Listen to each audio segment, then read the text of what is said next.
left me out of it. Yeah, wait. So, I've just bought some donuts. We like to make up new recipes. And one of our latest ones is donuts with African Ghanaian chocolate. Cacao. We don't even call it chocolate, we call it cacao. So dig in and we'll continue our lovely conversation going around the world. And well, if you insist. Oh yeah, don't. Fantastic. Thank you. So I'm gonna give Greg's a run for their money. Yeah. Wow. Is it good? What do you think? Don't get it on your clothes now, okay? So yeah. The last one we did was with apricot kunu inside, but this is the original Nutella. And did you know that we grow cacao here in the Gambia? Oh. Yeah. So this is the Ghanaian chocolate. So the next one we'll do will be the Gambian chocolate. Mm-hmm. There's a saying, and I think I'm going to make it my tagline, by Maya Angelou, that we are more alike than unalike. I mean, one of my favourite ones was mankind can be unkind, but however, we are more alike than unalike. And I think we're starting to realise that. And you know, the more we talk, we realise that we're the same. Our foods are the same. We speak the same language. You know, our behaviours. And these Jamaicans that come here and Americans, they come, that looks like Cousin Joe. That looks like Cousin... You all look like my family. I mean, we are from the same origin. You know, no, but we need to remind each other that we're not so far apart. That being said, I just want us to share one last memory of what it was like growing up in Gambia. Because I know in Jamaica, children used to go to school, let the goats out, get up early, let the goats out. Some of the boys used to bunk off school and go down the river. Mum would say, don't go down the river, you go to school. And they go down there and fish. And someone even told a story, I'll save that for another day, of an unruly child that went to the river and hurt themselves. And, you know, when they didn't want to tell their mum, so you stayed away. So that, you know, there's these fun aspects of it, you know, and it's shared experiences, because I'm sure those river stories you can say as a Gambian. Yeah. And you, as a Caribbean, what was your experience or one of your earliest memories that is similar to Gambia? In Trinidad? The village that I grew up in was pretty much a small village. It probably had just less than 1,000 people, right? It was close-knit. And I remember that all of the older people, you always refer to them as ma or pa. You know, so every time he says something, we'll say I. Yeah. So, you know, like ma dodo, ma salo, you know, ma dodo. So you dare not walk the street and not acknowledge the presence of an older person. Oh. Here it goes back to your parents. You get beat. Say, manish, manish. Everybody was uncle or aunt. Yeah. You was called full mouth if you dared to call them by anything other than. Or if you call them by their name. Can you imagine that? So you've got a thing called monkey dance. Can I show you? Don't even start. Yeah, let's talk about monkey dance. So monkey dance, when you get things, when you're in trouble and you don't get a beating, maybe you don't get a beating, but your dad might make you do a monkey dance, which is almost like a corporal punishment. It's very similar, isn't it? So in the army, you would have to do squats, drop and give me 20. Exactly, yeah. But in the Caribbean, here in Gambia, I learned that there's a thing called monkey dance, and you have to pick your right hand to hold it here, and you do squat. Is it squat? That's right. All the way down. All the way down. Yeah. So how many would you be given to do? But it depends on the individual, though. How bad the crime? Yeah, how bad the crime? If you are somebody that was like my late uncle, you'll be monkey dancing until the sun comes down. So in the little village that we have, one of the recollections I have is where you can actually see our African ancestry and the way things were done. Right? There was a little old lady in the village called Masalo. Right? And the minute you get sick, your mom will pick you up, and the first place you go, before you go to the medical center or anything like that, that's the last resort. They take you over to Masalo. And Masalo will put you sit down on a little stool in the house, and she started boiling stuff. So it's nowadays what we know as lemongrass and something called kuze maho, you know, and all kind of little bush. She throw in that thing, then she's boiling that there, and then she rub you down with what they call sweet oil, Olive oil. and she rub you down and put a little Vicks in your mouth. You get mouth, yeah.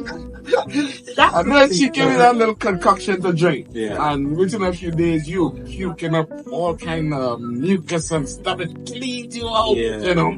And if you have a headache or fever, she tie your head with some little leaves. Yeah.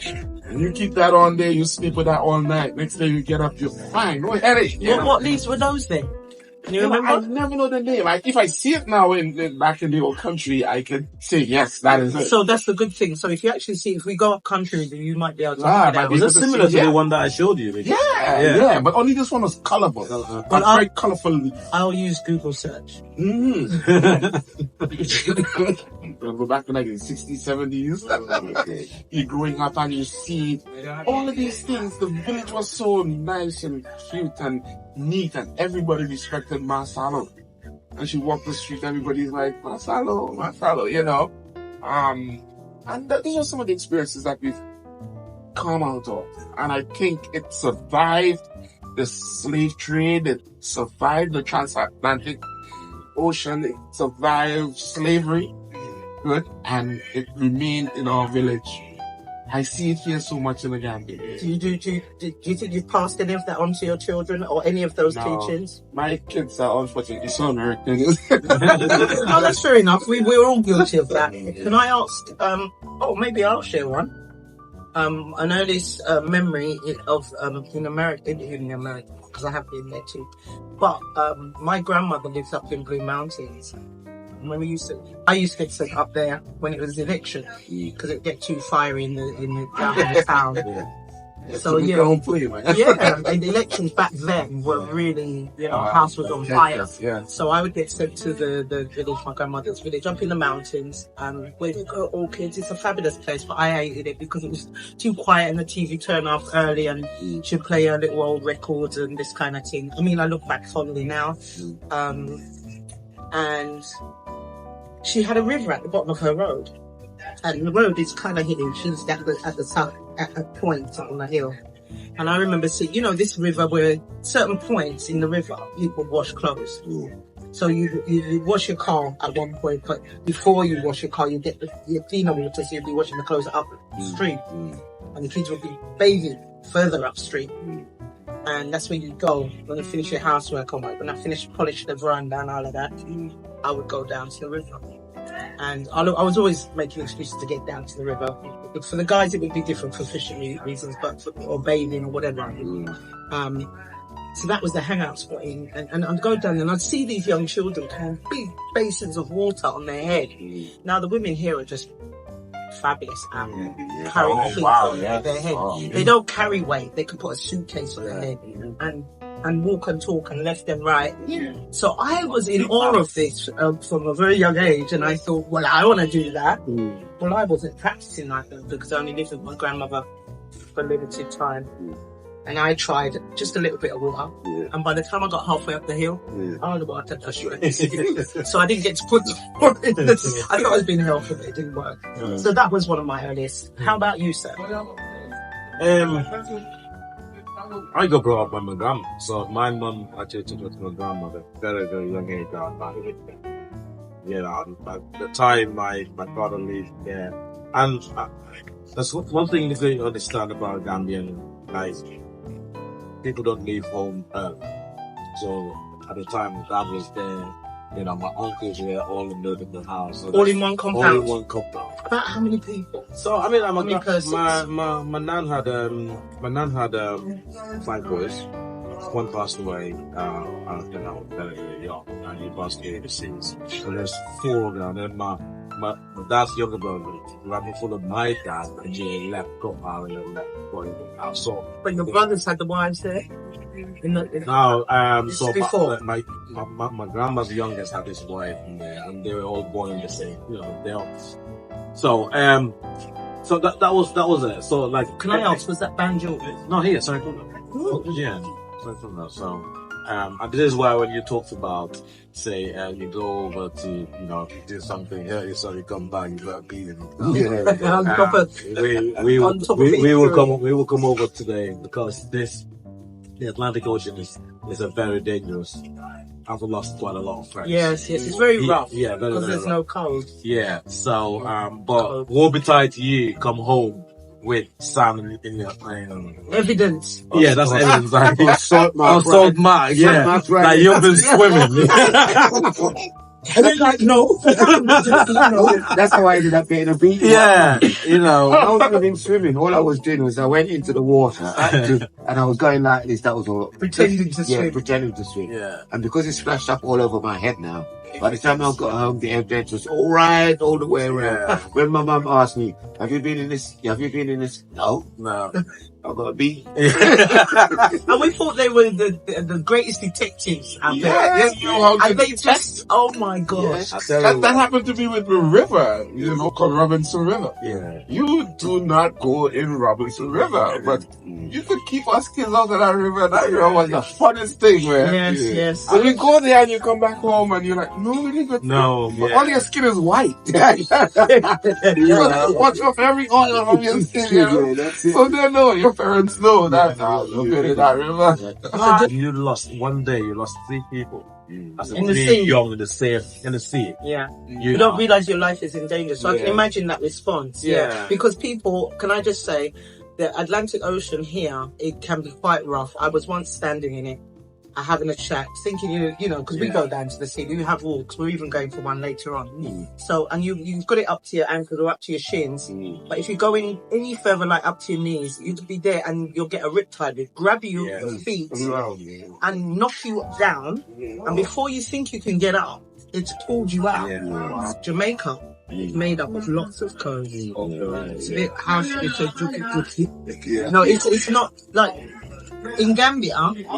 There's 33 miles of coast, so we can swim, and better still, we could see our feet. Yeah. To see what's that. Don't quote me on this. I don't think there's many strong swimmers around this in that area. Because we don't like. You don't go in there. Now we understand. Africans can swim. Well, we are surrounded by water, but for the same reason our parents don't want us. Yeah. And so we're not the strongest swimmers. We don't go to the Olympics saying that we're swimming. Like Gambia, you built around a river. You think that, you see a lot of people swimming But in the river is very Big big. as the river. It's Yeah, huge. the river is huge as The well. river is like Yeah. it's like what's that one in Ghana? The Volta. The Volta, The yeah. Volta. But this is the most navigable river in Africa. You know that? Is it? Because it's straight. More Why? navigable Because than it's the straight. Nile? This is the most navigable river because it's flat. Okay.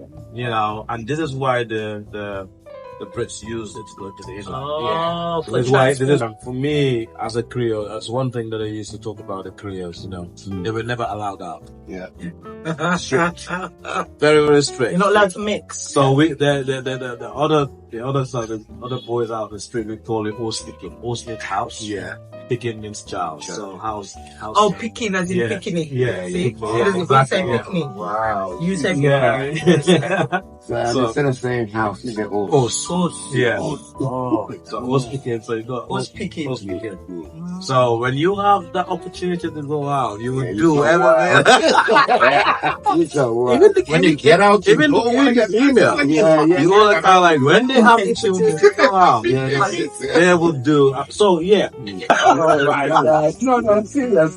That's the same thing. It looks like, guys, it looks like we're gonna have to come back for part 2. We are enjoying ourselves way too much there. Go in the comments, give us some ideas about what you liked about this conversation, and with what you'd like for us to discuss on the next round. Thank you for joining us with the MO2. Thank you, Abdul. Thank you, Henry. I've loved every minute. And thank you, Elon. I appreciate you guys. Salute you, kings. Thank you.